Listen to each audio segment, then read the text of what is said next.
Kath din suot ang kanya-kanyang favorite color. Tapos best friend ni Kath na si Trina. And then meron din dito mga kasembreros na kakulitan ni Alden. So yan, at marami pang items sa vlog na ito. Unahin ko itong post ni Alden kagabi sa kanyang Instagram story mga kasembreros. Nag-post siya dito ng mga kasamahan niya sa biking moment niya noong Sunday mga kasembreros. Bali 4 sila dito. Tapos parang ano to, parang mga random okay. Si Al Gonzalez ang nag-post nito sa kanyang Instagram, tapos ni-repost ni Phenomenal Box Office Cinema King. So si Al Gonzalez ay part ng BYD team nila sa Davao mga kasembreros. So papalapit na ng papalapit, no? 6 days to go. March 6 5 days to go na lang pala kasi March 17 na ngayon. Tapos March 22 yung kanilang actually parang kasama rin nila dito si Jens Jacobsen. Ayun, tama, si Al, tapos si Jens Jacobsen, yung foreigner nilang kasama sa BYD Triathlon mga kasembreros. So dito ay nagpicture sila. Hindi na ko pa parang cool na hindi na tumayo si Alde kasi ang tatangkad ng kanyang mga kasama din mga kasembreros, no?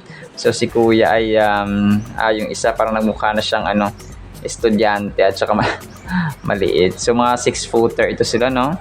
So yun po, post ito ni Alden sa kanyang Instagram story din po kagabi mga kasembreros.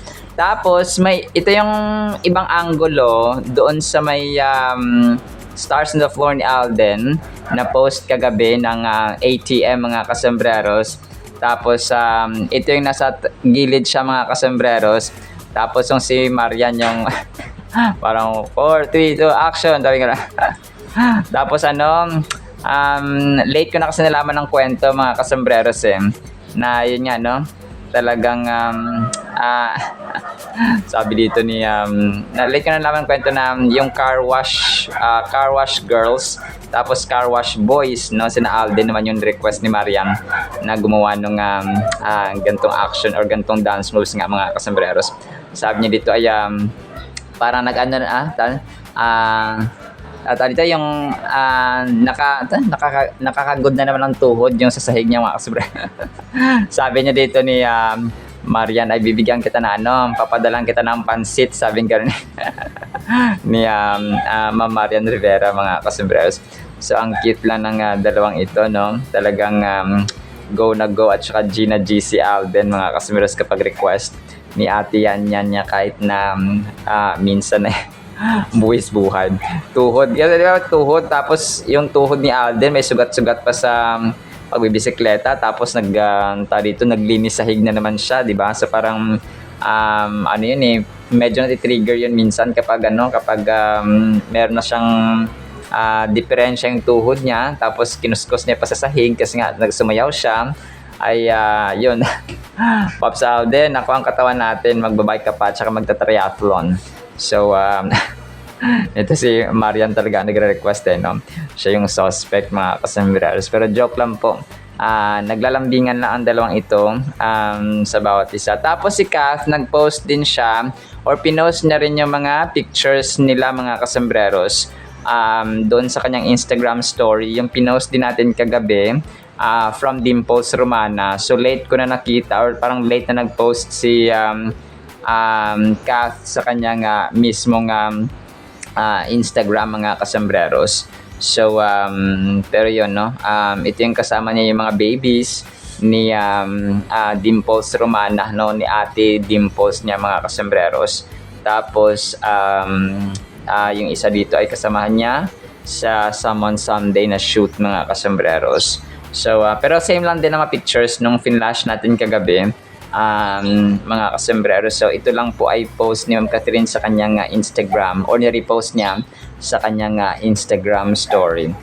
Tapos ito ang cute ng ginawa ng isang fan dito. Sabi niya yung mga billboards ni Alden sa EDSA ng kanyang special line clear braces nga at saka BDO at saka ng CDO mga kasembreros.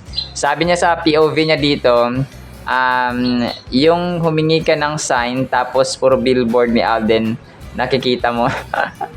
So parang siguro na in love siya kay Alden, mga kasembreros. So combined ito ng special and clear braces, CDO at saka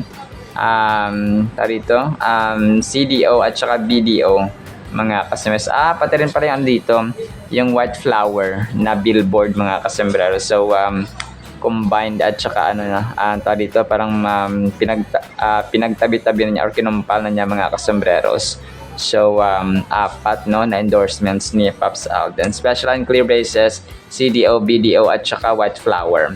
So, iba talaga ang Pops Alden.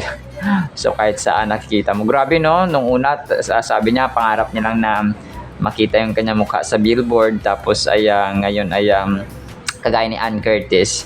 Ngayon ay talagang nakikita na niya, no? At saka, ang dami pa. No, sobra-sobra pa, mga kasembreros. Tapos ito, kagabi lang to pinost, mga kasembreros. Doon sa may BDO Circle of Excellence niya, may time pala doon na sinabi niya na, di ba, after niya kumanta, sabi niya, hosting duties na tayo. Sabi nga, hosting duties na tayo uli. Sabi nga ganun ni Sir Alden. Grabe, no? All around talaga si Alden, mga kasembreros. Versatile na actor at saka basta yung pagka-versatile niya kakaiba. Ilagay mo sa hosting, the best din. Kaya pa marami rin siyang awards sa Best Male TV Host. Tapos sa hosting, sa dancing, dancing, sa business, sa acting, of course, no, number 1 yung sa acting niya, pagiging actor niya, mga kasembreros, yung kanyang pagiging director, yung kanyang pagiging producer, no, so all in one na talaga si phenomenal ba sa pagiging endorser, no, brand endorser, mga kasembreros, at saka ambassador, no, may OWA, may PAWS, no, Philippine Animal Welfare Society, and so on. So marami pang iba, mga kasembreros. Grabe, no? Kasi iba kasi yung nagagawa kapag eloquent ka, no? Kapag magaling ka mag-host at saka magaling ka rin magsalita, mga kasembreros. Iba kasi kapag hindi lang isang trabaho ang pwede mong gawin, mga kasembreros, na kagaya niyan acting. Pag iba acting lang talaga or singing, for example, or dancing. So si Alden, hindi naman siya magpapahuli sa kanta. Hindi naman magpapahuli sa dancing, hindi naman magpapahuli sa acting, of course, no, kasi marami na siyang awards for best actor and so on, mga kasembreros. So grabe, dito man na-realize na iba talaga ang nagagawa kapag kapag ikaw ang brand ambassador, entertained talaga yung mga audience or yung mga customers, mga kasembreros. Kagaya neto, no, kumanta siya tapos nag-host ulit. So grabe, mga kasembreros. So buti na hindi siya sumayaw dito. Huwag yung tayong mag-stars on the floor dito si Alden. Hindi, joke lang po, mga kasembreros.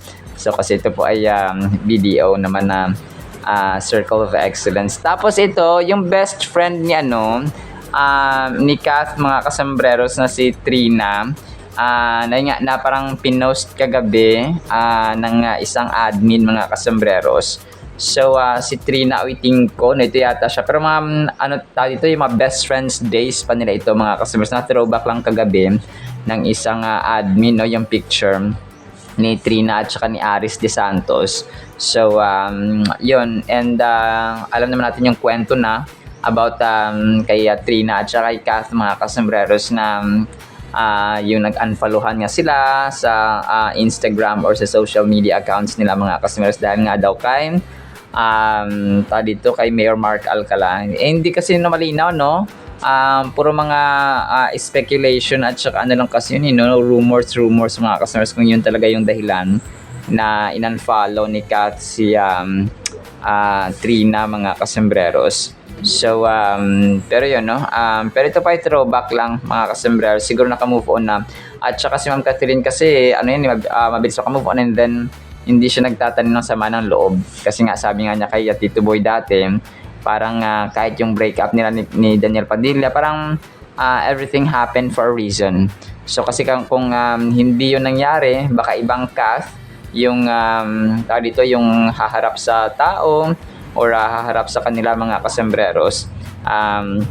Kung kaya iniisip niya na lahat ay may reason, lahat ay may purpose kung bakit tawag dito kung bakit nangyari ang lahat-lahat ng bagay, especially sa buhay-buhay ng tao, mga kasembreros, or sa kanya.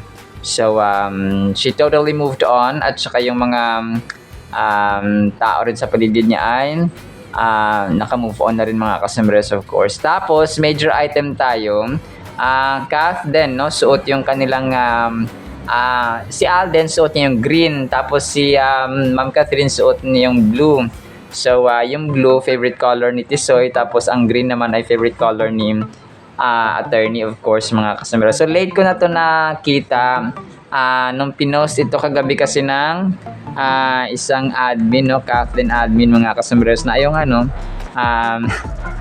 napansin niya na yun po yung parang suot ng Kathleen, yung kani-kanyang mga favorite colors, mga kasembreros. So si Kath ay sa Ideal Vision, tapos si Alden naman ay sa Frutas, ito na kanyang tawag dito, na kanyang endorsement or bagong endorsement, mga kasembreros. So grabe, napupuno na yung basket ng endorsements ni Pops Alden, no? Ibigay mo naman sa akin, hindi, joke lang po. Ibigay mo naman sa akin yung yung ibang endorsement. So syempre joke lang, mga kasembreros. So baka i-bash baka i-bash niyo ako, no, mga kasembreros. So yun, talaga nakakatuwa lang. Ang cute lang na napansin ng isang Kathleen admin ito, mga kasembreros, no. Tapos ito, next item natin, 1 hour ago, post ni Chard Fulkerson. Good night everyone. Kagabi niya to pinost actually, tapos picture ni Alden na naka-blue si Soiti, mga kasembreros. So, but I believe sa throwback ito, mga kasembreros, no, na picture ni Phenomenal Box Office Cinema King. Tapos ito, ang kulit ni Alden dito, mga kasembreros, parang nakasakay siya sa, hindi ko alam kung anong tawag dito, parang, hindi naman siya stroller, di ba? Yung parang, hindi rin naman siya scooter. So parang siya, parang gadget, or parang siya, parang technology na na parang nakasakay siya, mga kasembreros, tapos naka-mask pa sila. Palagay ko 2020 COVID time pa ito, mga kasembreros, no, na gumagawa sila ng shoot, mga kasembreros. Ito po ay 2021. So baka 2020 kasi, di ba, strict pa masyado. Kailangan pa mag-mask, or kailangan pa mag-mask ng mga tao at that time, mga kasembreros. So dito ay halos lahat sila na nakuhaan sa video ay naka-mask, mga kasembreros, especially si Alden. So yun po nung tawag dito, nung time pa ito siguro ng pero ang kulit niya dito kasi nung nakasakay na siya sa may itong tawag dito, sa itong technology na ito ay tawag dito, para siyang bata na naglalaro, mga kasembreros. So parang iniisip ko Itbulaga days ito, or sa kanyang Casino Plus na endorsement yung kanilang gagawin, mga kasembreros. So either of the two yung akin pong iniisip na gagawin nila dito, mga kasembreros. Pero yun po, no, throwback ito. It's either 2020 or 2021, no, during pandemic pa, mga kasembreros. Kasi naka-mask silang lahat Tapos si Soiti naman ay parang bata lang siya na naglalaro dito. Parang sa appliance, hindi siya appliances sa isang dito sa gadget na ito, mga kasembreros. So sobrang cute lang, at saka parang naglalaro lang si Soiti si Soiti, mga kasembreros. Tapos ito, ginawa na naman ng edit si Alden, mga kasembreros. Dito si Alden at saka si Shanti, mga kasembreros. So during Stars on the Floor, Chanden naman yung kanilang yung kanilang tambalan na ginawa ng mga ng mga tao, or ng mga makachanden, mga kasembreros, or makashanti. So matangkad nga talaga siya, nasa 5'7" yung kanyang height, mga kasembreros. So 5'7" or 5'7 and a half na, mga kasembreros. So dito ay parang parang nagtambalan or parang nano sila, parang nanalo mga kasambreros, no. So yun po, pero ito po ay yung mga tao lang na nag-edit kasi 'di ba halos maraming tao ang nagagandahan kay Shanti. Sabi nga dun sa kabilang or sa naunang vlog ko, pati sina Vice Ganda, and then mga Showtime hosts, mga kasambreros and so on, nagagandahan kay ano. And hindi lang sila na marami mga kasus na nagagandahan kay Shanti Videla. Tapos ito, next item natin 4 hours ago, napakaganda niya at pinaka-sikat na actress ngayon, ngayong taon, the one and only Asia superstar. So, post ito ni Angelito Alfonso. No, si Kath ay meron siyang mga flowers, naka-white siya. Ang daming likes 355 mga kasambreros na 4 hours ago. Tapos, may mga bulaklak, pero somehow edited ang picture na ito mga kasambreros. So, parang fan-made na picture lamang ito ni Phenomenal Box Office Cinema Queen ng mga humahanga sa kanya mga kasambreros. Tapos, ito, next item natin, so yun nga, no, confirm nga ito na yung pa-birthday surprise kay attorney na advance na mga kasambreros. Dito sa isa sa mga pictures na tapos pinost din siya ng isang admin, advance surprise birthday Miss Catherine Bernardo. So if I'm not mistaken, si Miss Donna May ito mga kasambreros, no, na kung saan ay may purple na cake mga kasambreros na ibinigay or ibibigay kay attorney mga kasambreros. So malapit na, no, malapit na mga kasambreros, 9 days to go ay birthday na ni attorney. So tingnan natin kung ano yung mga kaganapan sa kanyang birthday. So it's either baka late or advanced yung kanyang birthday celebration mga kasambreros, depende sa schedule ni attorney. Tapos last item natin, may videos dito na kinumpile mga kasambreros, tagilid at saka talikod doon sa pagbibisikleta ni Alden ng Sunday mga kasambreros. Compiled ito ng isang admin ni Alden kagabi. Tapos yun, medyo ano lang siya, kakaiba lang yung quality ng kanyang camera or ng video mga kasambreros. Pero ito po yung time na nagbisikleta nga si Soiti, na kung saan ay na-recognize pa siya ng mga kabataan, na mga kapwa nagbibisikleta niya mga kasambreros. So yun po, kahit mabilis yung kanyang kulnago. So grabe, no, yung schedule talaga ni Alden, talagang isa siya sa mga nakita ko talaga na magaling mag-handle ng oras, no, ng schedule mga kasambreros. Kasi ilalagay mo siya sa hosting, i-invite pa siya sa BDO, i-invite siya ng ganito, tapos nakakapag leisure time pa siya, nakakapag-recreation time pa siya mga kasambreros, tapos nakapagbakasyon pa kung gusto niya, tapos nakapagtrabaho ng, alam mo yon, so parang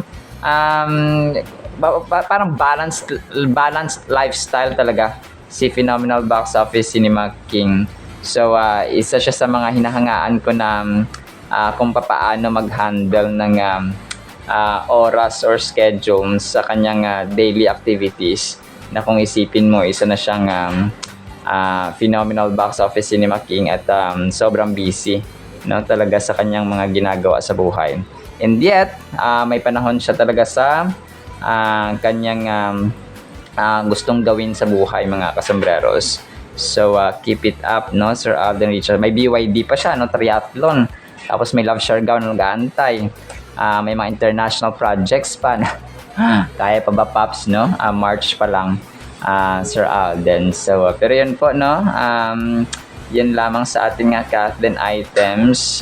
Ipi-play ko itong naglalaro siya, tapos itong sa BDO, tapos itong sa dito, yung sa kompleto na sa Stars on the Floor mga kasambreros, para ma-appreciate po ninyo.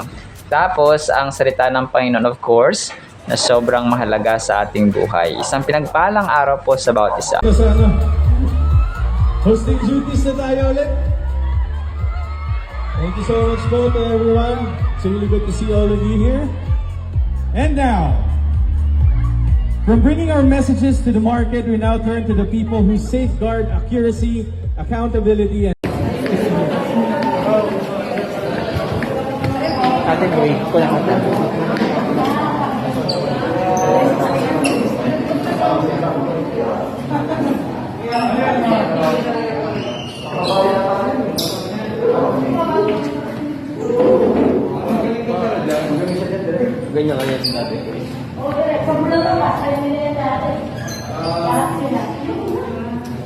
Next time sa mga altar days.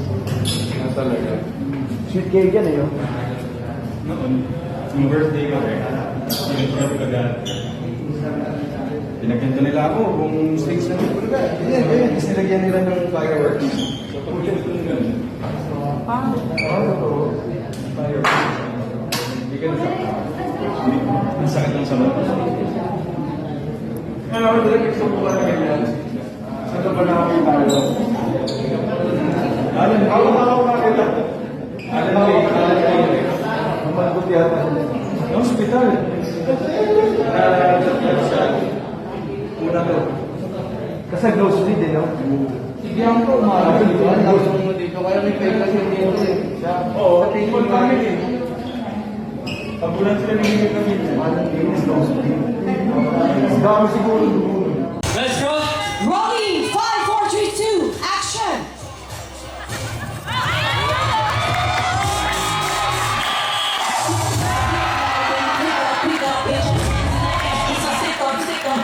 Napakayod na naman ako ng tuhod dyan.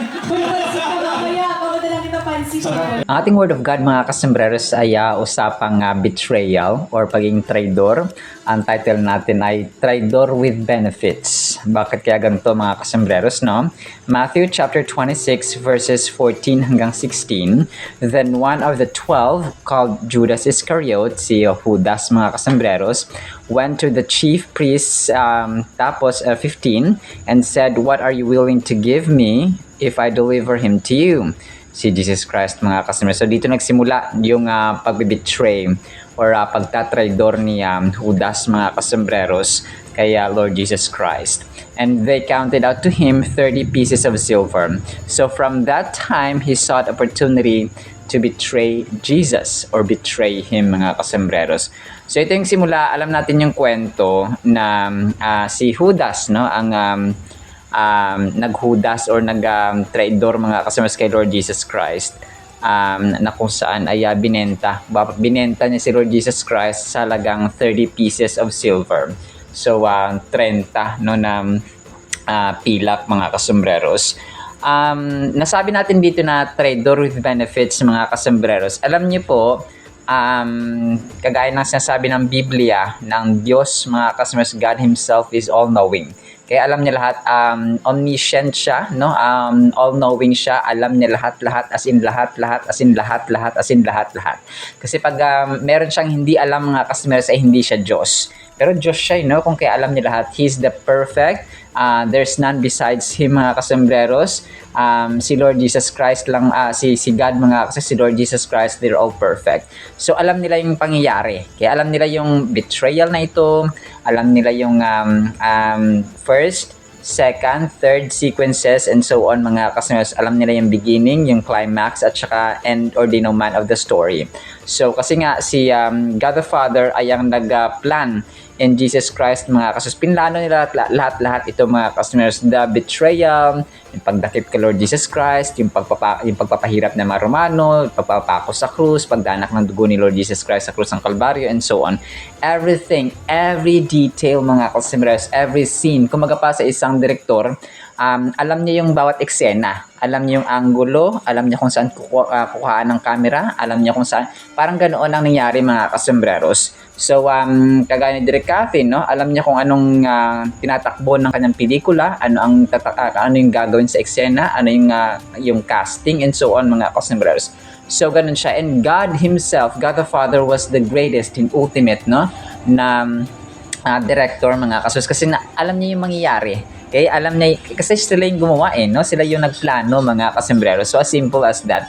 So parang sa isang management ng Star Cinema, no? o yung set na ganito, yung cast na ganito, yung production na ganito. So alam nila lahat-lahat. Kaya alam nila yung pangyayari. Alam niyo yung tatakbuhin ng pelikula o ng bawat eksena, mga kasembreros. So ganito ang nangyari dito. And alam, hello, ito ba ay hindi alam ni Lord, ni God the Father, mga kasembreros, about kay Judas Iscariot na ibebenta si Jesus Christ ng kuha pa ng 30 pieces of silver. So everything was prophesied, okay? Na-prophesy na po ito, mga kasembreros, long time ago sa prophet, sa time pa ni Prophet Isaiah, na Prophet Ezekiel, Prophet Daniel, mga kasembreros, and so on sa Book of Psalms, na David, no?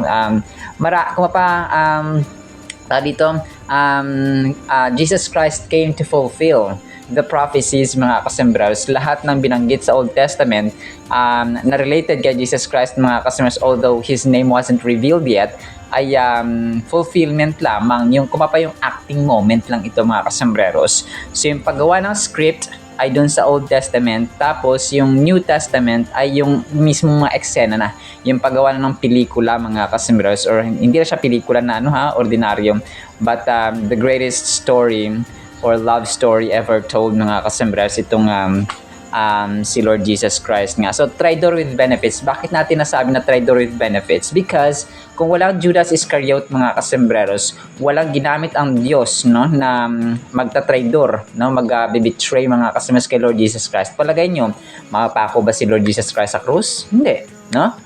Kung walang magkakanulo kay Lord Jesus Christ, may ma-hand over ba siya doon sa mga Romano, sa mga sundalo, mga kasembreros, sa mga authorities? Hindi. Nawala siya, mga kasembreros. So, although, kapag tingnan natin yung story, ay talagang dito yung kontrabida, yung kontrabida dito, si Judas, no, yung mga authorities, yung mga sundalo nagpako sa kanya, yung mga Romano, and so on. So, but that was, they're all part of the plan. Okay? They were all part of the great plan of salvation of God, mga kasembreros. And napakatalino ng Diyos, okay, para magkamali sa kanyang naging character na piniling mga tao, no, na piniling mga eksena at ginawang eksena, mga kasembreros. So parati nating tatandaan na yes, of course, bad influence, no, bad example si Judas, mga kasembreros. Pero pag tingnan natin kasi yung kwento, he was part of the casting.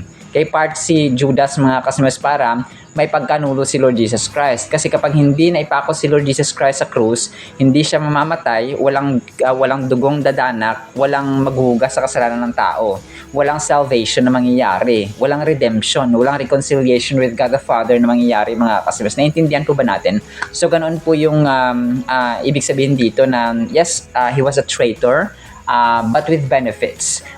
Nandun yung side na yung character, of course, ni Judas, kasi nga he was he was driven by Satan, no, by the demon, mga kasembreros.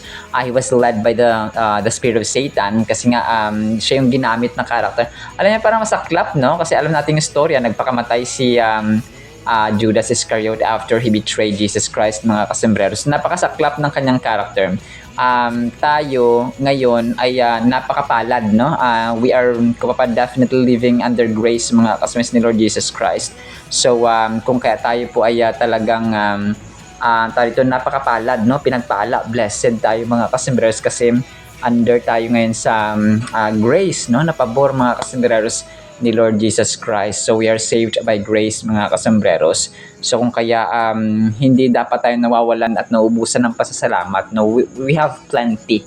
We have countless and endless reasons to thank God, mga kasembreros. So dito, hindi naman natin sasabi na gayahin natin si Judas, no, na maging traidor, mga kasembreros. But yung ating titinan dito ay yung mga bagay na isipin natin minsan na bakit ya ganito, akala natin ay masama nangyari sa atin, ay walang mabuting dulot or walang positive side. At the end of the line ay masabi na kaya pala. So tulad sa akin, di ba, kung parati kayo nakikinig dito sa aking channel, ay nalaman nyo na ako dati ay nagkasakit, no, sa Manila, kung kaya ako umuwi. Time pa ng pandemic at that time, 2020. Tapos nagkasakit ako ng acid reflux. Kung acid reflux yung GERD ba, kasi lipas kain talaga ako doon. Almusal ko is 12 noon, 1 p.m. So hindi siya healthy lifestyle talaga. Tapos mahilig pa ako sa kalamansi, no, maasim mga kasembreros. So wala pang kain, kalamansi yung aking pinapapak, 4 na piraso. Tapos yun, no, wala kang kain, yung pagsiskip ng breakfast, wag niyo pong gagawin yan mga kasembreros, kasi kapag lifestyle niyo yan for 3 years, 4 years, 5 years, naku po, ulcer, GERD, acid reflux mga kaso sa inyong daranasin. And ang kasaklapan ng acid reflux sa mga kasumers at that time ay parang pareho ng COVID ang mararamdaman mo. Hindi ka makahinga, masakit ang dibdib, and so on. So iisipin talaga na dati na may COVID ako mga kaso. Masaklap no ang nangyari doon. Inisip ko na bakit ganito, bakit ganyan. So pero never kong question, no? I trusted God even more mga kasunod at that time. So nagtry pa ako magtrabaho ng 1 month doon pero hindi na talaga kinaya mga kasunod. Kaya nag-decide na ako na umuwi dito sa amin, no, sa Maynila. So nag-apply ulit ako ng call center doon. Pang-umaga, hindi siya pang-umaga, as in parang alas 5, no, alas 5 ng umaga kasi Australian account siya. So hindi lang kaya ng mga kasembreros. And then yun, until I decided na umuwi na lang, bumalik dito sa amin sa probinsya mga kasembreros. And ngayon talaga na-realize ko na kaya pala ako nagkasakit. Because God allowed everything to happen. Kasi dito talagang hawak ko yung oras ko. Nakapiling ko sila nanay and so on, naalagaan ko sila lolo and so on mga kasembreros. So kung kaya sa buhay natin, ito yung realization ko dito na minsan may nangyayaring masama, no, and God permitted everything to happen. Isipin natin na kapag nagtitiwala tayo sa Kanya along the way, ay ma-realize natin na kaya pala inilaw ng Panginoon itong bad circumstance sa ating buhay. Depende naman yun kasi baka mabisyo ka naman, palainom ka naman ng alak or ano. So yung nagtitiwala ka ba, no, wala kang wala kang ginagawang masama, no, may ginagawa kang masama pero not to the point na parang very crucial. Yung nagtitiwala ka sa Panginoon pero may nangyaring masama pa rin or parang may bad circumstance pa rin nangyari sa iyo. So always remember at isipin natin na may purpose. Okay, may purpose ang Diyos mga kasembreros kung bakit niya inalaw yung mga bad circumstances sa buhay natin mga kasembreros kung tayo ay kahit na tayo ay nagtitiwala at saka sumusunod na sa kanyang kalooban. So may time tayo sa Biblia, sa panalangin, paggawa ng kanyang kalooban, and yet may may challenge na may hamon at may trial pa rin tayong na-encounter mga kaso. So always remember na at the end of the line ay inalaw ng Panginoon because He has something better. Okay? He has something more beneficial and more advantage mga kasembreros na para gagawin natin or para sa atin din po mga kasembreros. So yun yung na-realize ko talaga, no, kahit dito sa ating word na ito mga kasembreros na trader with benefits, no, mga kasembreros. So may mga challenges, yes, no, pasalamatan natin ang Diyos na may challenges tayo kasi dyan din nasusubok yung ating pananampalataya, nasusukat yung ating pananalig at pagtitiwala sa Diyos mga kasembreros kung tayo po ay may bad circumstances, even now despite the fact that we are obeying and living with faith mga kasembreros sa Panginoon. Alright, so yun naman sa Word of God, ha? No, pagpalain po tayo ng pag-ibig, pananampalataya, pag-asa, at malakas at mas matatag na pananalig sa Diyos na kapangyarihan sa lahat. In the mighty, holy, sweet, magnificent, and wonderful and amazing name of the Lord Jesus Christ, we pray with the communion of the Holy Spirit of the living God. And everyone said Amen and Amen. See you sa next segment mga kasumarasan pa. Alam po. I love ya.